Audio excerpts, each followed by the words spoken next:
ابن تیمیہ کے نزدیک قوت، امانت، شجاعت و عزم اور صدق جیسی اوصاف کا پایا جانا ضروری ہے، ٹھیک ہے۔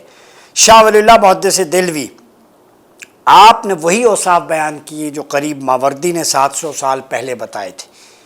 ان کی رائے میں خلیفہ کا عاقل، بالغ اور آزاد ہونے کے علاوہ شاہ ولی اللہ کے نزدیک اعلیٰ اخلاق و کردار اور عمدہ شہرت کا حامل بھی، اچھی شہرت ہو۔ ضروری ہے کہ بہادر، شجاع اور صاحب الرائے ہو، علوم شریعہ کا حامل ہو اور فصیح الکلام ہو، کمیونیکیشن سکلز اچھی ہوں اس کی، اعضاء و جوارح میں نقص نہ ہو۔ یہاں دانت نہیں ہوتے، چلا نہیں جاتا، بیمار ہوتا ہے لاغر، تو اس کو ہیڈ آف اسٹیٹ بنا دیتے ہیں۔ المیہ آپ دیکھ لیں ہیڈ آف اسٹیٹ کیسا ہونا چاہیے۔ جب 70 کے بعد فاتر العقل ہو جاتا ہے، کچھ بھی سجائی نہیں دیتا، لوگ پکڑا کے چلتے ہیں، وہ بیوروکریٹ اور ہیڈ آف اسٹیٹ بنا پھر۔ یہ ہے آپ کا نظام، اور یہ شرائط جو میں بیان کر رہا ہوں اللہ رسول کا کوئی خوف خدا کریں۔ سینما کی ٹکٹیں بلیک کرنے سے لے کے عہدوں تک جانے تک بہت لمبا سفر ہے پاکستان میں، نہ جانے کیا۔ ایک دن بندہ جیل میں ہوتا ہے، اگلے دن پرائم منسٹر ہوتا ہے۔ ایک دن بندہ مقدمات میں ہوتا ہے، اگلے دن ڈرائی کلین ہو کے تو جناب عہدے پہ بیٹھا ہوتا ہے۔ یہ نظام ہے، یہ غلاظت ہے، مذاق بنایا ہوا ہے آپ لوگوں نے، ٹھیک ہے۔ یہ شاہ صاحب کی بیان کردہ صفات۔ اب میں اولی الامر کے نزدیک اطیعوا اللہ و اطیعوا الرسول و اولی الامر منکم، اللہ رسول کی اطاعت غیر مشروط ہے، اولی الامر کی مشروط ہے، ٹھیک ہے۔ مسلمان ہو لیکن اولی الامر جب تک اللہ رسول کی اطاعت کرتا رہے گا اس کی اطاعت واجب ہے، ورنہ اس کی اطاعت واجب نہیں ہے۔ پھر ابو سعید خدری کی روایت ہے اور مسند احمد کی 11135، حوالہ دے کے بات کر رہا ہوں۔ آپ صلی اللہ علیہ وسلم فرمایا کچھ حکمران ہوں گے کمینے قسم کے لوگ، ان کے پاس کثرت سے ہوں گے۔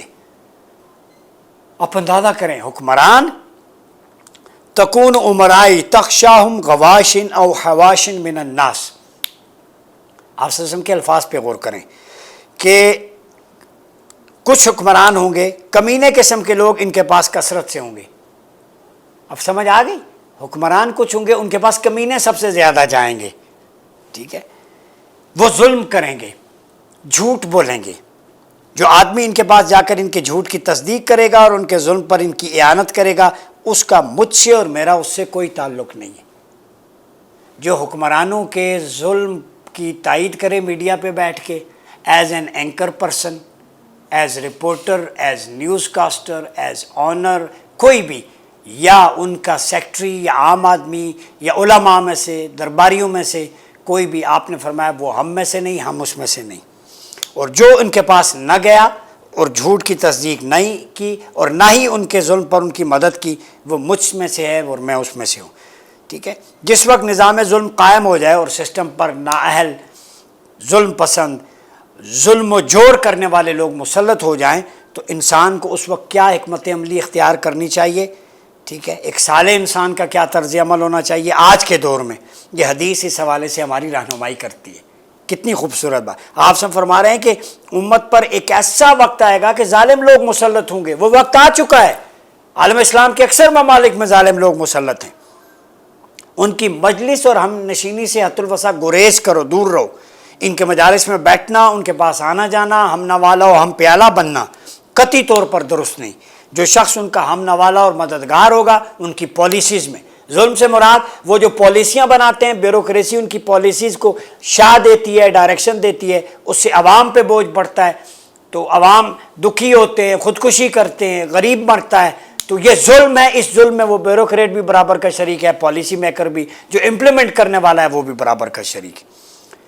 رسول اللہ صلی اللہ علیہ وسلم اصل میں یہ فرمانا چاہتے ہیں کہ ایک مومن کو امت پر مسلط ظالم نظام کسی صورت گوارا نہیں کرنا چاہیے۔ اب پتہ چلا تکمیل پاکستان کی جد و جہد کیوں کر رہے ہیں وہ لوگ جو ظالم نظام اور ظالم حکمرانوں کی مقاربت اور ہم نشینی اختیار کرتے ہیں اور ان کے ظلم میں ان کی مدد کرتے ہیں، خواہ وہ اہل سیاست ہوں، اہل مذہب سے ہوں یا عامت الناس ہوں۔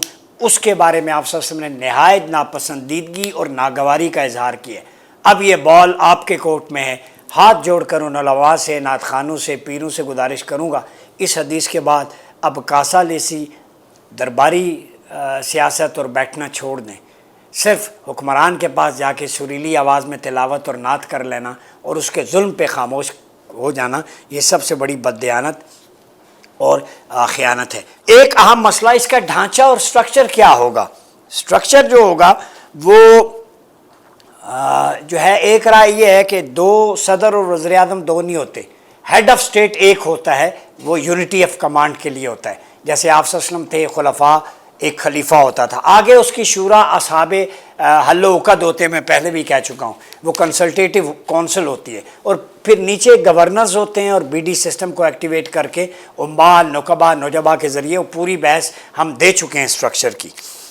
آپ صلی اللہ علیہ وسلم نے معاملات حکومت کے سلسلے میں ایک وزیر کا لفظ استعمال کیا ہے. وہ رئیس مملکت کو حکومت کے وظائف اور ذمہ داریاں ٹھیک ہے برداشت کرنے میں امداد دے، یہ انتظامی مدد کے لیے ہے. ٹھیک ہے، تو جب اللہ تعالیٰ کسی امیر حکمران کے ساتھ آپ صلی اللہ علیہ وسلم فرمایا بھلائی کا ارادہ کرتا ہے تو اس کے ساتھ ایک مخلص و صادق وزیر وابستہ کر دیتا ہے، جو اس سے اہم امور کی طرف توجہ دلاتا ہے اور ذمہ داری میں شریک اور معاون ہوتا ہے. جب امیر کے ساتھ اللہ خیر کا ارادہ نہ کرے تو برابر مددگار مہیا کر دیتا ہے، جو نہ تو امیر کو بھولی ہوئی بات یاد دلاتا ہے، نہ اس کے کام میں مدد کرتا ہے. تو مطلب یہ ہے کہ وزراء کا ہونا وہ مجلس شورا کے اصحاب العقد ہی ہیں، جو آپ کو پالیسی میٹر میں وہ امر و مشورہ بینہم، جیسے آپ صلی اللہ علیہ وسلم کے دور میں صحابہ مشاورت کرتے تھے. ٹھیک ہے، تو اصل میں جو اسلام کا خلافہ ماڈل ہے وہ پریزیڈنشل فارم آف گورننس کے قریب ہے، چونکہ اس میں یونٹی آف کمانڈ ہوتی ہے، انسٹیٹیوشن بلڈنگ ہوتی ہے جو خلفاء کے دور میں تھی، اس میں زکوٰۃ، معیشت کا ایک پورا میکنزم ہوتا ہے، اور اس کے اندر مجلس شورا کے لوگ ہوتے ہیں، 8 لیں 10 لیں اکارڈنگ ٹو یور سچویشن، 20 لے لیں. اب میں سمجھا دیتا ہوں. اصحاب العقد وہ شورا پالیسی میکنگ کا کام کرتی ہے مختلف وزارتوں میں. پھر نیچے آپ ہر صوبے کا ایک گورنر بنا دیں، اور بلدیاتی نظام کو، میونسپل ایڈمنسٹریشن کو، جو خلفائے راشدین کے دور میں بھی تھا، وہ فنڈ ان کے ذریعے استعمال ہو. بیوروکریسی اور یہ پارلیمنٹ کا جتھا مائنس ہو جائے گا، وہ عوام پہ بوجھ ہے. ٹھیک ہے، امید ہے آج کی گفتگو آپ کو پسند آئی ہوگی. ہمیں ضرور اپڈیٹ کیجیے گا. نیکسٹ میں ہم ابو نصر فارابی اور دیگر جو پولیٹیکل سائنٹسٹ ہیں ان کے ویو کی روشنی میں بھی بات کریں گے. سم اپ یہ ہے کہ خلافہ کو سمجھیں، اسٹڈی کریں خلفائے راشدین کے ماڈل کو، مسلم سائنٹسٹ کو آپ بھی تھوڑا پڑھ لیا کریں، اویئر ہوں، تاکہ آپ کو نظام کے بارے میں پتہ چلے. یہ جبر اور ظلم کا نظام جو حدیث کی روشنی میں بھی آپ کو بتا دیا، اس کی معاونت کرنے والوں کے لیے بھی سرزنش کی گئی ہے. میری گزارش ہے ان لوگوں سے کہ وہ یہ چیزیں بھی پڑھا کریں. حدیث، قرآن یہ صرف تقدیس کے لیے نہیں ہے بلکہ پریکٹس کرنے کے لیے. اپنا بہت خیال رکھیے گا. اپنے میزبان ڈاکٹر عمر ریاض عباسی کو اجازت دیجیے. اللہ حافظ.